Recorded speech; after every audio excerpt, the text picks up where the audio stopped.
have a classic fantasy character. You know her. She's about to make a big comeback, Red Sonja. That's right. Big comeback planned.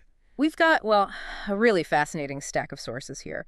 There's a glimpse at the new film's trailer, lots of detail on the original 1985 movie, and of course the upcoming 2025 reboot.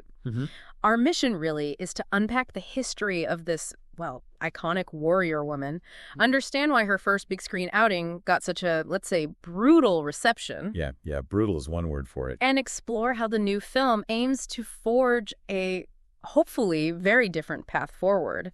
And what's truly striking, I think, is how the cinematic journey of Red Sonja reflects these much broader shifts in storytelling, especially how powerful female characters are presented, and what audiences now expect. Right. We're going to try and connect the dots between those, well, past attempts and what they're aiming for in the future. Okay, let's start there. Let's unpack that original 1985 film. Well, you've got Arnold Schwarzenegger, who was just off Conan the Destroyer. Right. Peak Arnold era, almost. And Brigitte Nielsen making her, big screen debut as Red Sonja. So what was the core story? What were they trying to do with this one? Well, the 85 film, directed by Richard Fleischer. Oh, same director as Conan the Destroyer. Exactly, yeah. Fleischer again. It really centered on Sonja's quest for revenge. Basically, her family is brutally murdered by Queen Gadrin's soldiers. She's left for dead. Okay.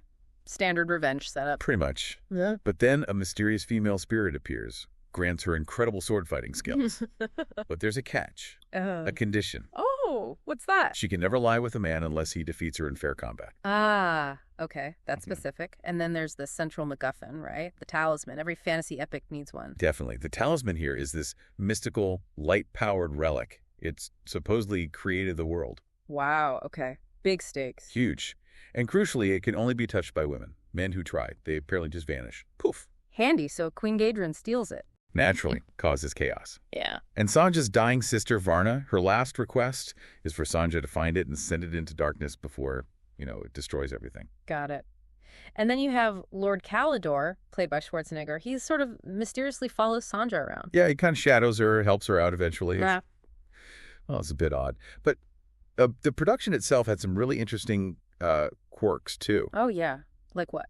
Well, Brigitte Nielsen's casting, for one. Mm-hmm. They searched for nearly a year internationally for an Amazonian actress. A whole year? Yep. And they famously found her on a fashion magazine cover. Wow. And wasn't Sandal Bergman involved? Valeria from Conan the Barbarian? Yes. She was actually offered the role of Sonja first. No kidding. Yeah, but she chose to play the villain, Queen Gadrin, instead, which is, an interesting choice. Definitely. And another weird thing, in Italy, they actually retitled the film Yado. Yado. Yeah, named after Schwarzenegger's character. Yeah. And the poster featured him really prominently, almost like he was the main character. Huh. That kind of tells you something about the marketing, maybe. I think it does, yeah, about who they thought the real draw was. So given all that, the story, the casting, the Italian retitling, how did people actually react when Red Sonja hit theaters? Was it good? No, not really. It was pretty much a critical and commercial failure. Ouch. Yeah. It only grossed about $6.9 million against a $17.9 million budget. So big loss. That's rough. And Arnold Schwarzenegger himself famously called it the worst film I have ever made. He even joked about making his kids watch it as punishment. Wow. That's quite the review from the star. I mean, if the main guy disowns it that hard, does that kill its cult status potential or just add to the legend? Yeah, maybe a bit of both. Critics weren't any kinder, though. Leonard Maltin called it spectacularly silly. Spectacularly silly, okay. And John Grant in the Encyclopedia of Fantasy, his comments really stand out now. He called it morally dubious. Morally dubious, why? Well, he specifically pointed out that Gedrin's lesbianism is depicted as one of her evil attributes. Oof. Yeah, that wouldn't fly today. Not at all. He also said it was worse acted than words can explain. Okay, so bad acting, questionable morals. What do those specific criticisms tell us about, maybe, the time it was made compared to now? Well, they're incredibly telling, I think. Andrea Wright, writing for the Journal of Gender Studies, really dug into this. She argued it was a problematic representation of women, overtly sexualized. Right, the costume. Exactly. Yeah.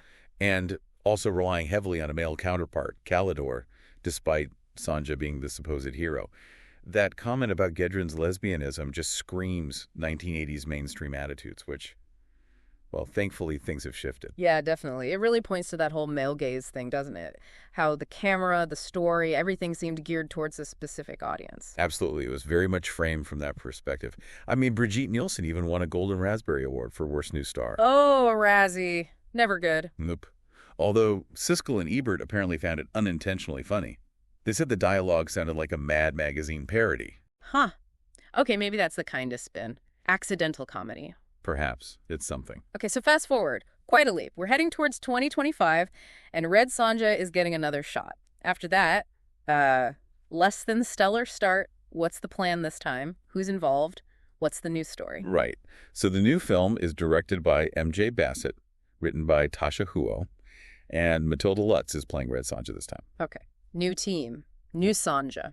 And the premise. The premise involves Sonja, who's been enslaved by some evil tyrant. Yeah. She has to unite this group of unlikely warriors, sort of a classic setup. A team-up movie, almost. Kind of sounds like it. They have to face off against this villain called Dragan and his deadly bride, Dark Annisia. Dragan and Dark Annisia. Got it. But this new film, it's had a really rocky road getting made, hasn't it? Like years and years of development hell. Oh, absolutely. If you think the first movie's production was quirky, this one's history is like a whole saga in itself. It was in development for ages, different directors, different stars attached over the years. I remember hearing names. Robert Rodriguez, Rose McGowan, way back. Exactly. That was back in 2008. Then Simon West and Amber Heard were attached in 2010. Just couldn't get it going. And then things got really complicated with the Bryan Singer situation. Yeah, that was a major hurdle. He was confirmed to direct in 2018, but then all those sexual abuse allegations surfaced. Right? Huge controversy. Huge. Yeah. And they couldn't secure a domestic distributor because of it. So Millennium Films eventually dropped him in 2019. So who picked it up then? Well, Joey Soloway signed on to write and direct for a bit. Then Tasha Huo came on to write the script. Hannah John Kamen was actually cast as Sonja. Oh, I remember that. Yeah. But then both she and Soloway left the project. It just kept changing hands. Wow. Finally, M.J. Bassett took over directing, and Matilda Lutz stepped into the lead role. That was August 2022. It's honestly kind of amazing it's actually been made. Seriously, a real gauntlet.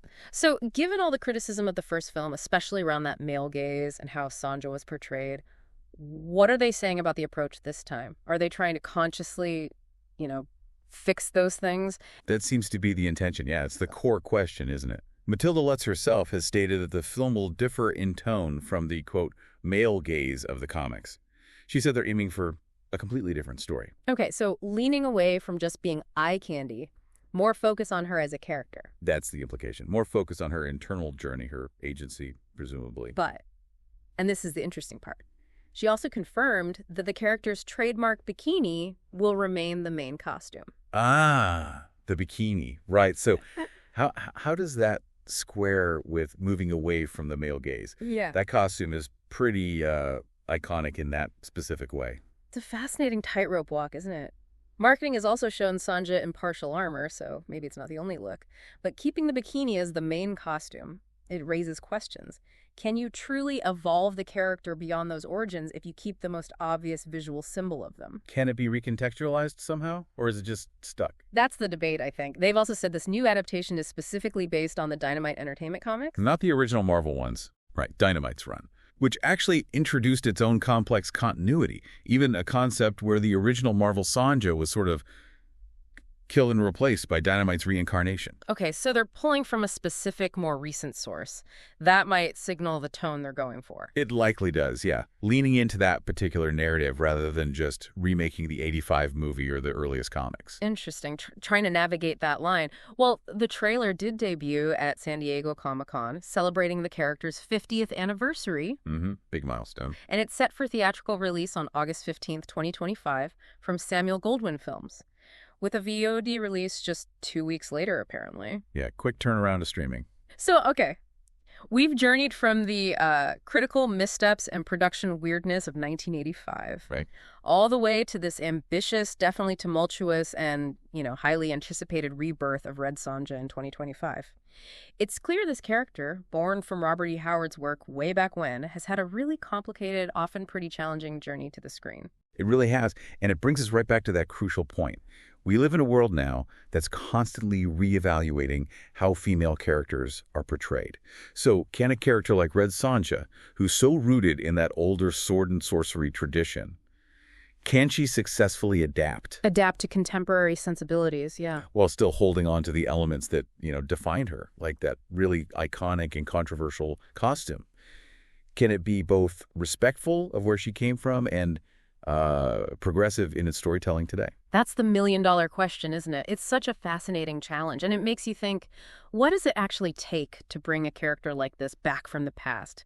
Is it about erasing the problematic parts of history, or is it more about learning from those missteps to build something new? What really stands out to you listening right now? What do you think is the biggest hurdle, or maybe the greatest opportunity for this new Red Sonja to finally succeed where that first attempt, struggled so much?